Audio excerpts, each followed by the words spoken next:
부동산 개발 금융 송동원 박사님의 칼럼 부동산이 경제입니다.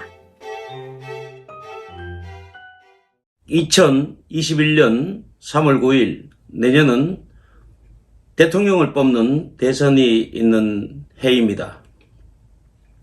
우리 국민들은 중요한 의사를 앞두고 이 나라를 누가 어떻게 끌고 갈 것인가 하는 적임자를 뽑는 일에 심각한 고민을 해야 할 줄로 알고 있습니다. 이 문재인 정부에서는 일관성 없는 부동산 정책, 특히 김현미 장관 재직 시 그 수많은 정책을 변경하고도 서민 생활에 직결될 수 있는 주거 문제, 아파트 문제에 대한 심각한 실정을 편 바가 있습니다. 그 결과 문재인 정부가 시작할 당시보다 지금 현재 주택의 가격, 특히 아파트의 가격은 평균 2배에서 많게는 4배 이상까지 현재 올라 있는 상태입니다. 부동산만큼, 특히 아파트만큼 정책이 가격을 좌우하는 것도 드뭅니다. 새로운 부동산 정책이 펼쳐지고 세금 제도가 변경될 때마다 아파트 가격에 변동이 있는 만큼 신중하게 결정해서 발표하고 시행해야 되는 분야가 바로 이 부동산 시장, 부동산 경제 분야입니다. 일반 상품은 제도가 바뀐다고 해서 그 상품의 가격이 그렇게 변경되거나 그러지 않습니다. 그러나 부동산만큼은 제도가 가격을 폭등시키기도 하고 내리기도 하고 이러한 자산입니다. 국가가 토지를 소유하고 있는 공산국가가 아닌 이상 시장경제체제에서의 부동산, 특히 토지는 국민소득이 증가하고 요구 수요가 증가함에 따라서 가격이 상승할 수밖에 없는 비례관계에 있는 자산입니다. 부동산학 개론에 나오는 부동산의 특성을 보면 부동산은 국지성, 움직이지 않는 지리적 고정성이라고 합니다. 국지성과 부중성, 더 이상 늘어나지 않는 성격, 부중성이라고 하는 고유의 특성을 가지고 있기 때문에 일반 상품과는 달리 대체재가 없는 자산입니다. 이러한 부동산의 국지성과 부중성 때문에 요구 수요가 증가하면 가격이 올라가는 그러한 상품입니다. 이러한 가격 상승을 적절히 조정하는 기능은 시장경제에 순응하는 합리적인 정책을 펴는 것이 강압적인 역방향의 정책을 펴는 것보다 좋은 정책입니다. 부동산 정책과 관련하여 특히 아파트 공급 대책과 관련하여 다음 정부에게 제안하고자 합니다. 먼저 노후 아파트 재건축 시 안전진단을 폐지하라 라고 하는 주문을 하고 싶습니다. 이게 무슨 말이냐 하시는 분도 계시겠지만 공공성이 강한 재개발과는 달리 아파트 재건축 사업은 순수 민간 영역의 사업입니다. 순수 민간 영역 사업인데 안전진단 D등급이라고 하는 전문기관의 기술적 판단을 받은 이후에도 적정성 검토라는 명분으로 공공기관을 통해서 정부가 개입을 하고 있습니다. 이러한 적정성 검토라고 하는 제도가 재건축 아파트의 공급을 무디게 하고 아파트 가격을 폭등시키는 하나의 요인이라고 저는 생각합니다. 또한 부동산의 공공개발 사업 시에 민간이 개발 이익을 가져가는 일이 더 이상 일어나서는 안 되겠습니다.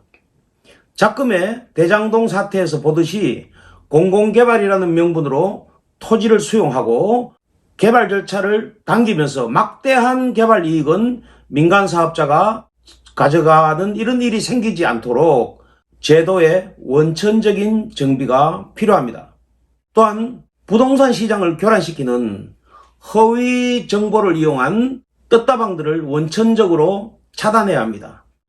아직도 소위 기획부동산이라고 하는 무허가 떴다방 업체가 다단계식으로 사람을 모아서 개발 행위를 할 수 없는 토지에 허위 개발 정보를 인위적으로 만들어서 자신들이 매입한 원가보다가도 몇 배의 이익을 붙여서 거짓 정보에 현혹된 서민 투자자들에게 팔아먹고 튀어버리는 일이 일어나고 있습니다.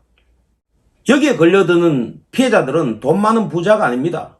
투자만 해두면 몇십 배의 이익이 난다고 하는 꼬임에 기가 솔깃해서 걸려든 무지한 일반 서민들입니다. 이러한 기획부동산을 건설하는 방법은 허위 정보를 이용한 광고나 투자 설명 행위를 하면 강력하게 처벌하는 법을 만들어야 하는데 아쉽게도 아직까지 그러한 법이 제도화되지 못하고 있습니다. 저는 이러한 법을 제도화하자는데 수차례 의견을 내놓은 바가 있습니다. 부동산 컨설팅 산업에 인허가 제도를 입법화해서 엄격하게 정부 당국이 감독하여야 할 것으로 보여집니다.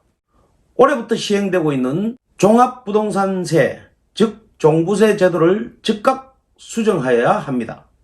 부자세라고 만들었지만 실상은 중산층 이하 서민들에게 가장 고통을 줄 수 있는 이중과세에 불과합니다.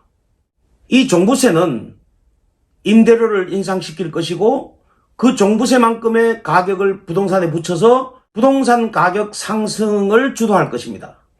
그러니 이 종부세의 근본적인 부담자는 힘없는 서민들이 되고 맙니다. 도박에 가까운 주식을 해도 이것은 투자로 분류가 되고 개발을 목적으로 한 부동산 투자 매입을 하면 사회적 분위기에 따라서 투기자로 매도되기도 합니다. 자산 3분법에서 가장 첫 번째 투자 수단은 부동산입니다. 주식을 사면 투자이고 부동산을 사면 투기다 라고 하는 시각에서 하루빨리 벗어날 수 있는 제도를 만들어야 합니다. 또한 토지 보유세, 국토 보유세 이러한 회개한 법을 제도화한다고 합니다. 우리 민법 99조는 부동산의 정의를 토지 및 그 정착물로 규정하고 있습니다. 근대 민법의 3원칙 중 가장 첫 번째가 사유재산 존중의 원칙입니다. 소유권 절대 원칙이라고도 합니다. 대한민국은 시장경제 국가입니다. 시장경제에서는 사유권, 즉 재산권의 보장은 국가가 국민에 대한 그 첫 번째 의무입니다. 개인이 자산을 보유하는 데는 보유세가 따라 붙습니다. 재산세, 종부세, 그리고 매도 시에 매각 차익에 대한 양도소득세가 바로 그것입니다. 토지는 공공재다라고 하는 궤변을 주장하고 있는 일부의 정치인들은 토지를 사유재산으로 인정하지 말자라고 하는 말까지 서슴없이 하고 있습니다. 그 맥락에 이어서 민주당 대선 후보인 이재명은 국토보유세, 토지보유세라고 하는 황당한 세금을 신설하여 토지를 소유하고 있는 국민들에게는 토지 보유세를 부과해서 결국에는 토지 소유를 못하도록 하자라고 하는 의도를 가지고 그러한 공약을 내놓고 있습니다. 그렇게 될 경우 개인이 수익이 발생하지 않는 토지를 장기 보유한다면 매년마다 발생하는 토지 보유세를 현금이 없으면 물납을 해야 됩니다. 시간이 가고 장기적으로 가서는 그 토지가 국가의 소유로 되고 맙니다. 그렇지 않겠습니까? 아파트나 주택, 집합건물에도 토지 지분이 있습니다. 아파트의 소유자까지도 그 토지 보유세, 국토 보유세에 해당자가 될 수 있을 것입니다. 참으로 시장경제체제를 무너뜨리고 사회주의 체제로 가자라고 하는 이러한 발상이라고 우려하지 않을 수 없습니다. 최근 이에 대해서 국민적 여론이 좋지 않으니 한 발짝 물러서는 행보를 보이기도 하고 있습니다. 부동산에 대한 투자 수익을 불로소득이라고 보고 무리한 과세를 한다면 투자 실패에 대한 마이너스 손실은 국가가 보상할 것입니까? 손해는 국민이 감수하고 큰 리스크를 부담하고 얻은 투자 이익은 국가가 과다하게 가져간다면 이는 시장 경제를 왜곡하는 일이요, 정부가 국민을 상대로 하는 세금 테러 행위에 해당하는 것입니다. 따라서 이런 상식적이지도 않고 이론적 배경도 없는 정책 공약은 국민들을 혼란에 빠뜨리고, 그렇지 않아도 정치적으로 네 편 내 편으로 갈라져 있는 대한민국 사회에 더 큰 양극화를 가져올 것입니다. 이런 불안당적인 세금 테러 정책은 즉각 중단되고 수정되어야 할 것으로 생각합니다.